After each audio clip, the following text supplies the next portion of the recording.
सगळ्या सणांचं महत्व. कृष्णाचा त्या दहीहंडीचा तसला धिंगाणा करून टाकला ह्या सिटीनी. उगं फॅशन शो इलेक्शन आल्या जवळ म्हणून ह्यांनी उगं काहीतरी लोकांना दाखवायसाठी खेळ करायचे. आणि आता गणपती आला, गणपतीचं लय मारण. काय कार्यकर्ते तरी सोपेत का माय बाबा, पिऊन आरती. गणपती सुद्धा टेन्शन मध्ये, कशाला माळा बशिवले 10 दिवस.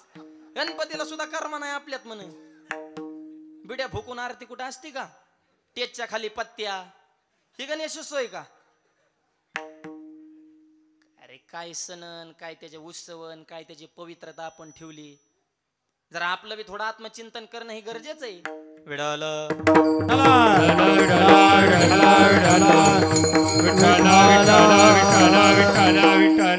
काहीच धर्म राहिला तुम्हाला खरं सांगतो. इतके अस्ताव्यस्त आहे सध्या. का देव टेन्शन मध्ये जाणार नाही? देवाने निर्माण केलेलं आपण देवाची लेकरं किती सात्विक जगलं पाहिजे. देवाला सुद्धा टेन्शन येतं, काय मी जाती निर्माण केलं कशा वागायला लागले भाऊ.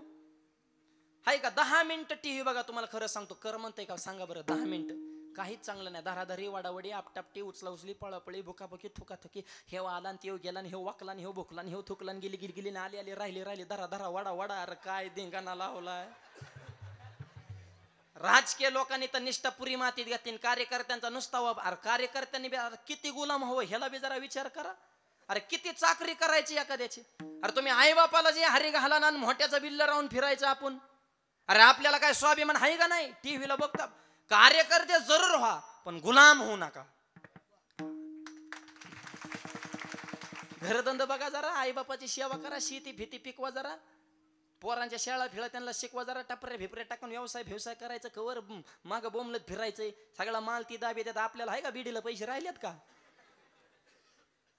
कार्यकर्ते असावा पण तो गुलाम नसावा. विडल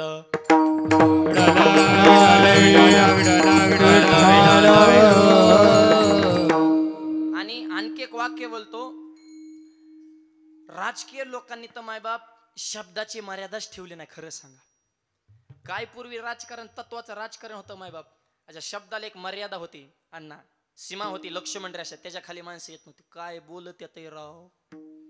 आणि सगळ्याच पक्षात आहेत बरं का. त्यांनी ती ठराविक माणसं भुकायसाठीच ठेवल्या. तर त्यांचं उठलं की नित्य नेमच आहे ठेवू चला. अरे काय सगळे अस्ताव्यस्तता झाली मायबाप. आचार विचार जे समाजाची सेवा करतात त्यांच्यावर माणसं धावायला लागली. पोलीस बांधवांवर आरे रावी. अरे आयुष्य गेलं ना त्यांचा अभ्यास करता. एक अधिकारी होण्यासाठी आयुष्यभर असावं लागते. त्या अधिकाऱ्याला विचारा त्याने किती रात्रभर अभ्यास केलाय, तेव्हा तो पोलीस खात्यात कोणत्या तरी पदाला गेलाय. आणि ज्याला काहीच कळत नाही तेव्हा त्याला धावतो त्याच्यावर. अरे आपलं ज्ञान किती, पुढच्याला आपण बोलतो किती. अरे पोलीस खाते हे जनतेचे मित्र आहेत, समाज बांधव. रयतेची समाजाची सेवा करण्यासाठी कोरोनाच्या काळात बघा मायबाप त्यांना कुटुंब नाही. अरे कुटुंबाची जबाबदारी, नेत्यांचं वरून धडपण, कुणी काही बोलायचं. मला तर खरं सांगतो पोलीस बांधवांमध्ये जी सहनशीलता ती कुणातच नसन. ही माना अथवा न माना हे सत्य. सहन करण्याची परिसीमा वरचे एक म्हणणार, समाज एक म्हणणार. आणि कोणतीही परिस्थिती हँडल करून नेतात मायबाप. आणि ते आपलेच लेकर आहेत ना, आपले सर्वसामान्याचे लेकरच आहे मायबाप. त्याच्यामध्ये सांगण्याचा उद्देश प्रत्येकाची एक मर्यादा ठरलेली मायबाप. पण हे जगात हे अधर्म वाढलाय की सगळे अस्ताव्यस्त. देव सुद्धा टेन्शन मध्ये जातो. देवाला टेन्शनच आलं. रुक्मिणीने प्रश्न केला, का हो देवा जरा डोक्याला हात लावून. देव म्हणे तू ग बस, टेन्शन द्यायला बे तुम्हीच परत काय झालं म्हणे ग बस, म्हणजे जगू दे सुखाने. देवाने रुक्मिणीला झालं. रुक्मिणी म्हणले आता बाय मी प्रेमानं बोलते तरी माझ्यावर आता टेन्शन मध्ये असल्या माणूस बोलतो. आणि एक वाक्य सांगतो, पती पत्नी मध्ये एक विचार असावा. ज्ञानोबा सांगतात, न मोडता दोन्ही आकार घडिले एकचे शरीर, हे अर्धनारी नटेश्वर रूपी दिशे, चंद्र तेथे चंद्रिका, शंभू तेथे अंबिका, संत तेथे विवेका असणे की जी. शंभू तेथे अंबिका. तसा पती पत्नी मध्ये एक विचार असणं ही काळाची गरज. विडल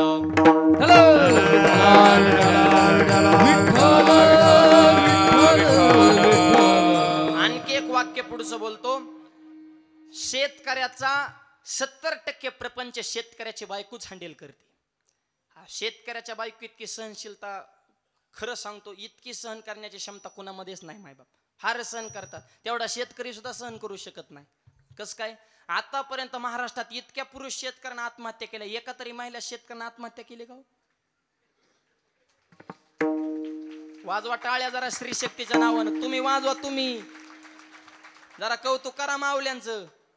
एकतरी खरं सांगा, त्यांना दुःख नाही, त्यांना कष्टाचा सामना करावा लागत नाही, त्यांच्यावर संकट येत नाही, त्यांना प्रपंच नाही, त्यांच्या जबाबदारी नाही, पण कधीच ते टोकाचं पाऊल उचलणार, सहन करणार. आणि आणखी एक वाक्य बोलतो, उलट एखाद्या शेतकऱ्याच्या घरामध्ये जर तशी घटना घडली, एखाद्या मुलाचा बाप जर निघून गेला, तर ती माऊली कंबर कसवून संसार शेवटला नेण्यासाठी त्या मुलाची आई होते आणि मुलाचा बाप सुद्धा होते, शेवटपर्यंत मुलांचा संसार कडला नेते. ही स्त्री शक्तीची ताकद आहे. त्यांच्या इतकी सहनशीलता कुणीच करू शकत नाही. विडल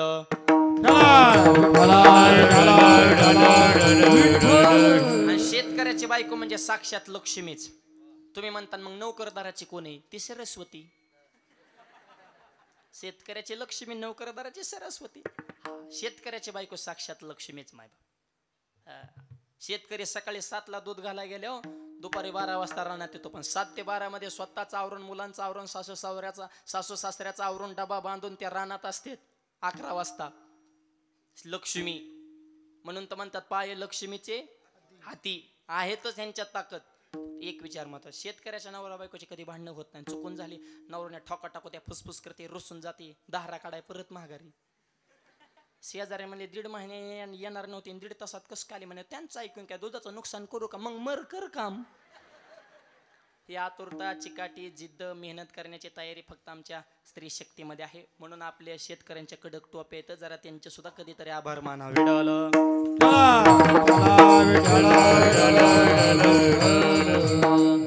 पती पत्नीत एक विचार असावा, बोलणं चांगलं पाहिजे माणसाचं. माय बाप नवरा बायकोची भांडणं लागले, बोलता बोलता मालकीने मालकाला म्हणाले, काय काय म्हणून सांभाळू, घर सांभाळू, शेती सांभाळू, पोरा सांभाळू, पोरीला सांभाळू, काय का मालक म्हणला, काही सांभाळू का, फक्त तोंड सांभाळ. सगळी भांडणं हितनच आहेत ना. मालकाचं डोकं दुखत होतं आणि मालकीन मालकाचं डोकं दाबीत होते. डोकं दाबता दाबता मालकीन मालकाला म्हणाले, होय व लग्न झाल्यापासून तुमचं डोकं दुखल्याच्या नंतर मी तुमचं डोकं दाबते, लग्नाच्या आधी तुमचं डोकं दुखल्या तुमचं डोकं कोण दाबायचं? हे म्हणलं, लग्नाच्या आधी माझं डोकंच दुखत नव्हतं. तुला जसा हार घातला तशी डोकेदुखी वाढली म्हणला, नाही तर लय सुखानं जगत होतो. काय बोल नाही काय, जरा गोड बोला. शब्द एक सांगतो, शब्द जपून वापरा. शब्द हे शस्त्र आहे आणि शब्द हे शास्त्र आहे. तलवारीने पडलेला घाव बुजून येतो, शब्दाचा घाव बुजून येत नाही. महाभारत सुद्धा शब्दामुळे झाले. शब्दाला मर्यादा ठेवा, काहीतरी शब्द जपून वापरा. विडल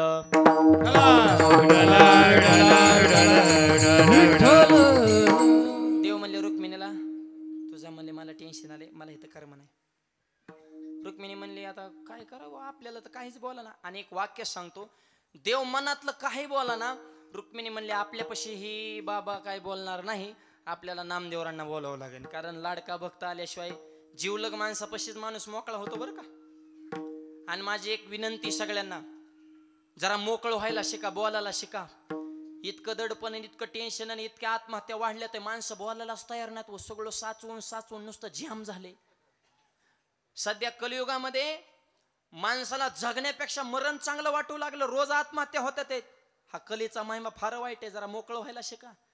एखादा तरी हक्काची जागा कमावं, एक तरी मित्र असा त्याच्यापाशी आपण चांगलं केलेलं वाईट केलेलं मोकळ्या मनानं बोलता आलं पाहिजे.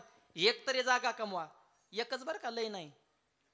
हा तशा लय केल्या मग ती फुटल्या मग तर पटांगणच होत असते.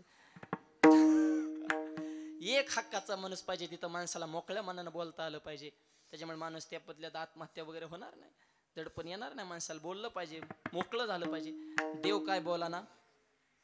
आणि मग नामदेवरायांना बोलून घेतलं. नामदेवराय,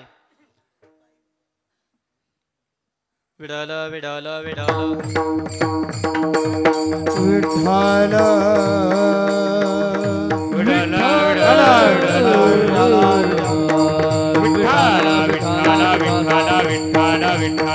विठ्ठल विडल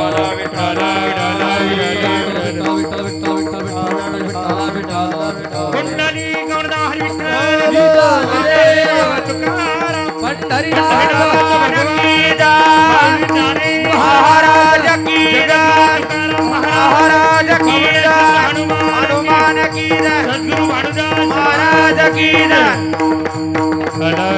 विठाला विठाला विठाला विठाला विठाला विठाला विठाला.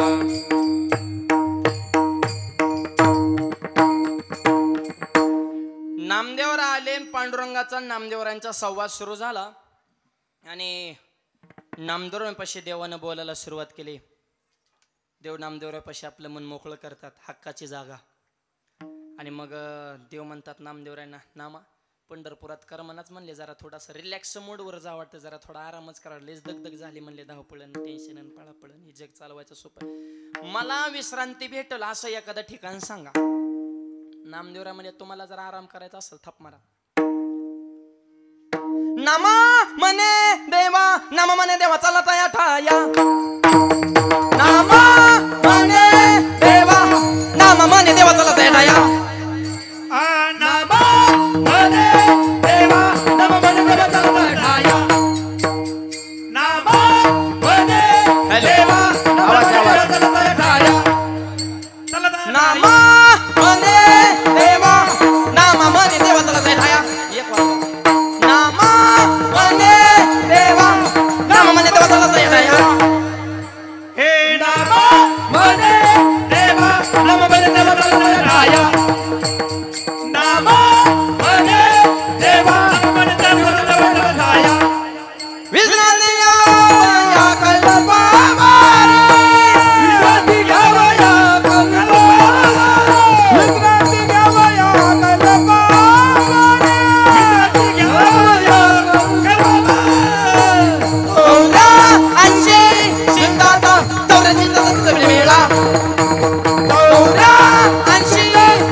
चला इथं पंढरपुरात थांबून नाही आराम होणार म्हणले, चला तया ठाया आणि तिथं निवांत आराम करा, विश्रांती घ्यावया.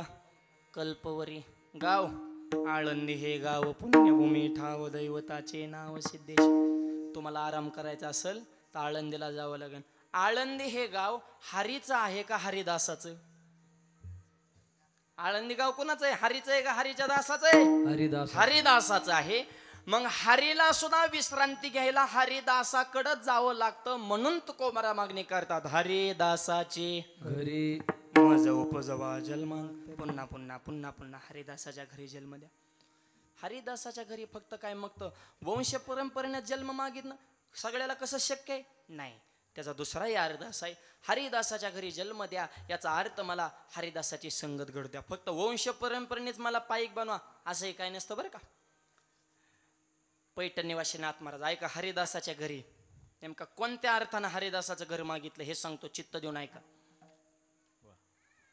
हरिदासाच्या घरामध्ये नाथबाबांच्या घरी गावबा नावाचा एक सामान्य घरचा बालक येऊन राहिला, कारण ते नाथ महाराजांच्या घरी रोज पुरणपोळ्या होत होत्या आणि गिरिजामात्याने अशी पोळी बनवत होती. आई साहेब इको थोडं कमी ठेवा. गिरिजामात्याने केलेली पोळी अशी गुळवणीत टाकली तर पोळी जाग्या विगरायची. ओरिजिनल पोळी त्याला म्हणायचं असं गुळवणीत टाकलं की त्याने समर्पण केलं पाहिजे. नाही तर आताच्या पोळ्या, आमचा एक मित्र की गावात जेव्हा गेले त्याचा अंगठा तुटला पण चपाती तुटली नाही. काय लबरची काका लय जड असतात म्हणे काय काय स्वयंपाकाला. एकाच माईक बंद करून हे करा. एकाच कुकरमध्ये भाताचे 3 प्रकार करतात, खाली जळकेवाडी, मध्ये करपेवाडी, वर कोरडेवाडी. नेमका कोणचा भात खावा बुवा? स्वयंपाक करणं कुणाचं काम नाही, त्याला अन्नपूर्णा मातेची कृपा लागती. काय काय माता मावल्या बघा काहीच करत नाही, पाण्यात तेल मीठ टाकते तर शेंगदाण्याचं कूट टाकलं की आमटी तयार. आमटी बी अशी होती की माणूस चुरू चुरू हाणतय. आणि काय काय जॅम झाले मसाला टाकू टाकू तरुई भाजी शिल्लकच राहते का? अन्नपूर्णा. स्वयंपाक करणं हे सुद्धा पाककला आहे, ती बी कोणाचंही काम नाही. आणि नवीन मुलींचा आता स्वयंपाकाचा विषय संपल्यातच जमाय. पुरींना स्वयंपाकच येत नाही, त्या शिक्षणासाठी बाहेर, सुट्टीला आईचा लाड मारण्याचा, लग्न झाल्यावर काय नाही, सासू जाळंदूर संगच एका पोरीचं झालं लग्न, सासूबाईला सुनबाई करा पुरणपोळ्या, हे म्हणजे चपात्या जमत नाही, पोळ्या कशा करायच्या. त्याने युट्यूबला गुरु मानला आणि युट्यूबवरच टाकलं पोळ्या कशा करायच्या. सगळीच लिस्ट आली, निम्मा स्वयंपाक तयार झाला, मोबाईल हिशोब झाला. तिला आमटीला मिरच्या किती टाका ह्याचाच मेळ लागाना. पण म्हणले आमटी झणझणीत पाहिजे, कमीत कमी 15 तरी मिरच्या पाहिजे, माणसागणी 15. अरे मारी ती का काय माणसं, 5 माणसाला 75 मिरच्या वाटल्या, नुसती मिरच्याचीच आमटी केली. म्हातारी किचन खोलीत आली, त्याने भाजीचा कलर बघितला. म्हातारीने कलरवरनच क्वालिटी वेळ लागली. म्हातारी म्हणली मला भूकच नाही, मला नाही जेवायचं, तुमचं तुम्ही बघून घ्या. माझी एकादशी म्हणली पंचमीला, तुमचं तुम्ही बघून बघ. पण तिचा नवरा नुसता उड्याच हाणायचा, बायकोनं भाजी केली, बायकोनं भाजी केली. म्हातारी म्हणली मरची नको खाऊ, लय तिखट आहे. हे म्हणला माझ्या बायकोचं तुला कौतुकच नाही, मी खाणार. आई म्हणली मग तू जाणार. पहिलाच घास खाल्ला आणि त्याच्या कानातनं दुरून डोळ्यातून गळा गळा गळा गळा पाणी. त्याची बायको जवळ आली, म्हणली होय व भाजीत काही कमी जास्त तर नाही झालं. हो म्हणला नाही नाही नाही, भाजी जगातच एक नंबर. मग डोळ्यात कसं काय पाणी आलं, ते म्हणले आनंद अश्रूत आनंद अश्रू. मग देऊ का अजून थोडी भाजी, नको म्हणला, हेच आनंद बळच पचिवलाय मरण म्हणला. काय स्वयंपाक काय तरा. त्याच्यामुळं स्वयंपाकात बी आपल्या मुलीला जरा परफेक्ट बनवा. आयांनी अगोदर नुसते म्हणतात आम्हाला कलेक्टर जावाय पाहिजे, सरकारी नोकरीवाला पाहिजे, उपाशी मारायचा आहे का. आधी आपलं लेकरू परिपूर्ण बनवा, मग पुढच्याकडून अपेक्षा करा.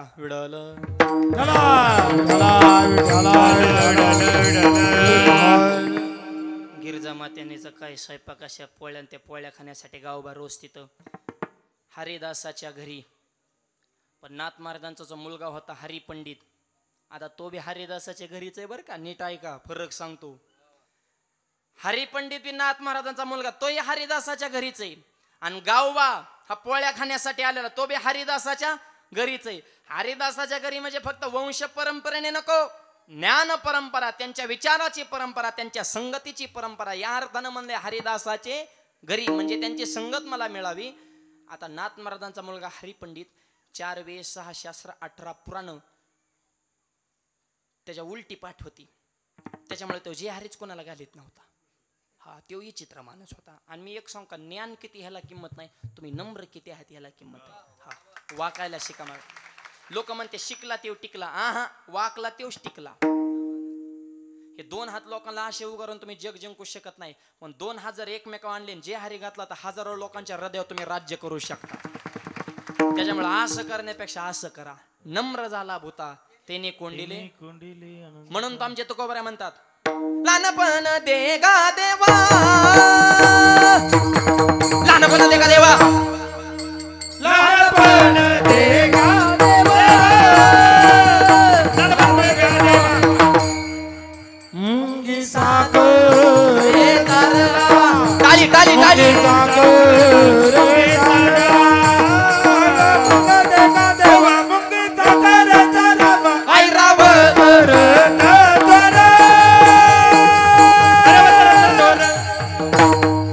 मुंगी साखर रे तारा, मुंगी साखर रे तारा, ओ ओ आई राव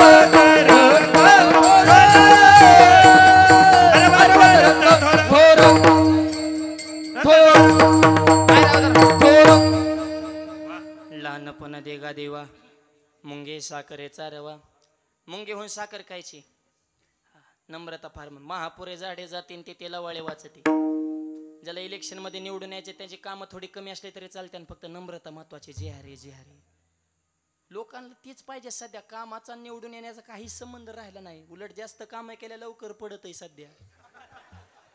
काम मापात चालून द्यायची, फक्त नम्रतेची जोड. लोक म्हणतात भारी माणूस. लोकाला फक्त आता काय मला मोठं म्हणा, समाजी चित्र झालाय सध्या. त्यामुळे वाकायला शिका. आणि मुंगी होऊन 2-4 मुंग्या एकत्र बसल्या, आणि एक मुंगी म्हणणे मला दिल्लीला जायचंय. मुंगी दिल्ली. दुसऱ्या मुंगीने खनकुन कानाखाली टाकली. ग बस म्हणले, हातरून बघून पाय पसर, आपलं बजेट किती, आपण बोलतो किती. उचलले जीव लावले टाळ्याला. झपको काय म्हणले, जाईन का मुंगी दिल्लीला? नाही. पण तीच मुंगी जर दिल्लीला जाणाऱ्या माणसाच्या शर्टावर चढली, ए दुधड दुधड मधून एखादा जर दिल्लीला गेला आणि त्याच्या खिशाचा नॉनस्टॉप त्यांनी दिल्ली गाठली, तिकीट नाही, बुकिंग नाही, चेकिंग नाही, पासपोर्ट नाही, नॉनस्टॉप दिल्ली, तिथे गेल्या त्या मुंगीने दुधड मधल्या मुंगीला व्हिडिओ कॉल केला. येडिओ नाही, डायरेक्ट व्हिडिओ घे म्हणली, पुरावा आले का नाही दिल्लीत, चांदणी चौक, लाल किल्ला, संसद भवन. आणि मग दुधड मधली मुंगी म्हणली, होय ग तू दिल्लीला कस काय गेली ग? मग दिल्लीतली मुंगी म्हणली, दिल्लीला यायला 2 गोष्टी गरजेच्या. पहिली गोष्ट मी लहान झाले, दुसरी गोष्ट हात मोठ्याचा धरला. कळतंय बघा. आणखी जरा फोडून सांगतो, ज्याला परमार्थात मोठं व्हायचे त्याने विकार सोडा, म्हणजे लहान व्हा, 99 रुपये मोठ्याचा हात धरा, मोक्ष रुपये दिल्ली तुम्हाला भेटल्याशिवाय राहणार. त्याच्यामुळे वाकायला शिका. तुका म्हणे जानन व्हावी लहानावनी लहान. हरिपंडित वाकनाच. नाथ महाराजांचा हरिदासाच्या घरीच आहे ना, पण अंतकरणातून नाही. ज्ञानाचा गर्व झाला. आणि नाथबाबांना एक दिवशी मला, नाथबाबा राहिलेलं रामायण कोण लिहिन? हरिपंडिताला असं वाटायचं माझ्याशिवाय कोण राहिलेलं रामायण पूर्ण करेन. नाथबाबा म्हणले काळजी करू नको, राहिलेलं रामायण माझा गावबा लिहिन. गावबा? हा म्हणजे ते तर बोहळा आहे, असू दे बोहळा. बोहळा असावं पण गाबुळा नसावं. बोहळा चालन पण गाबुळा नको. गाबुळा म्हणजे अर्धा पिकलेला अर्धा कच्चा. सगळ्यात भयानक क्वालिटी. अर्धवट ज्ञान. निवळ मूर्ख परवडला किंवा अति विद्वान परवडला. कारण मूर्खाला भांडणं करायचं कळत नाही, विद्वान माणसं भांडणाच्या भानगडीत पडत नाही. भांडणाचा नाद कोणाला ज्याडात थोडं कळतं ते जास्त येड्यावानी करतं. महिला मंडळ, हांडा डोक्यावर पूर्ण रिकामा ठेवा तरी त्रास नाही, हांडा पूर्ण डोक्यावर भरलेला ठेवा तरी त्रास नाही, पण अर्धा हांडा भरलेला का डोक्यावर ठेवला मन का गेलाच. अर्धवट ज्ञान. तसं बोहळा असन पण गाबोळा नको. म्हणले गावबा भोळा असू दे बोळा. देव हा भोळ्यालाच भेटत असतो. हरिपद प्राप्ती भोळ्या भाविकाची, हरिपद प्राप्ती, हरिपद प्राप्ती भोळ्या भाविकाची, हरिपद प्राप्ती भोळ्या भाविकाची, टाळी टाळी टाळी टाळी टाळी भोळ्या भाविकाची, हरिपद प्राप्ती, हरिपद प्राप्ती, हरिपद हरिपद प्राप्ती भोळ्या भाविकाची, हरिपद प्राप्ती, हरिपद प्राप्ती, अभिमानियाचे गर्भवासा, अभिमानियाचे गर्भवासा, अभिमानियाचे गर्भवासा, हरिमुखी गाता हर परी चिंता,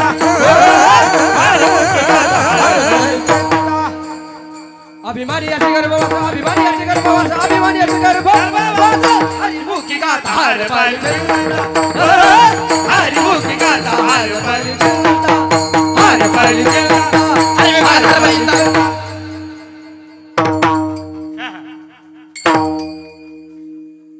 बसणारी म्हणताने का धावत येते बा एकमेकाच्या अंगावर. धावणं नाही, ह्याला लय घासावी लागती. एवढं सोपं नाही गायन वादन. जिंदगी गेली काय कायचा सा लागा नाही सा. गुरुजी सुद्धा काय काय शिष्यांना कटाळल्यात. तुझ्या नादाने माझं विसरलं पण तू नाही शिकला बाळा. तो पकवाजाची शाई पाडली, पिठेचा भाता फोडला, टाळात बोट गवून घेतले, येण्याच्या खुट्या उपासले. तू फक्त एकाच लायकीचा वदनी कवळ घेता नाम गॅस्त्री तरी बस वात नाही व निकलो चलो. बऱ्याच गुरुजींनी शिष्य काढून दिले. हे एवढं सोपं नाही. आज गाणारे वजनदार, वाजवणारे वजनदार, ऐकणारे सुद्धा वजनदाराचे टाव करूनच आहे. काय चाललं रे यांचं नेमकं? काहीच चाललं नाही. लय सोपं चालले. देव भोळ्याला भेटत असतो. हरिपद प्राप्ती भोळ्या भाविक अशी अभिमानी अशी गर्व गावा भोळ्या असू दे भोळा. पण नाथ महाराजांसारख्या हरिदासाच्या विचाराची संगत गावबाला घडली. नम्र राहिला, सेवावृत्ती अंतकरणात होती. त्या नाथबाबाने गावबाला आलिंगन दिलं तर गावबानं रामायणाचं उत्तरकांड लिहिलं. आजपर्यंत शास्त्रकारांना कळालं नाही नाथ महाराजांचं रामायण कुठं संपलंय, गावबाचं कुठं सुरू झाले हे कळतच नाही.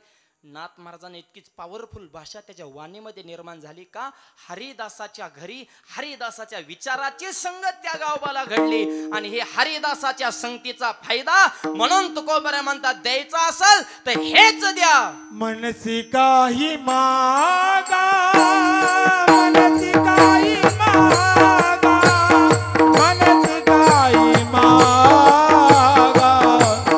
काही मागा, मनसी काही मागा, मनसी काही मागा, मनसी काही मागा, मनसी काही मागा, मनसी काही मागा,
मनसी काही मागा आई बोल. मनसी काही मागा मनसी काही मागा मनसी काही मागा मनसी काही मागा मनसी काही मागा मनसी काही मागा मनसे काही मागा मनसी काही मागा मनसी काही मागा मनसी काही मागा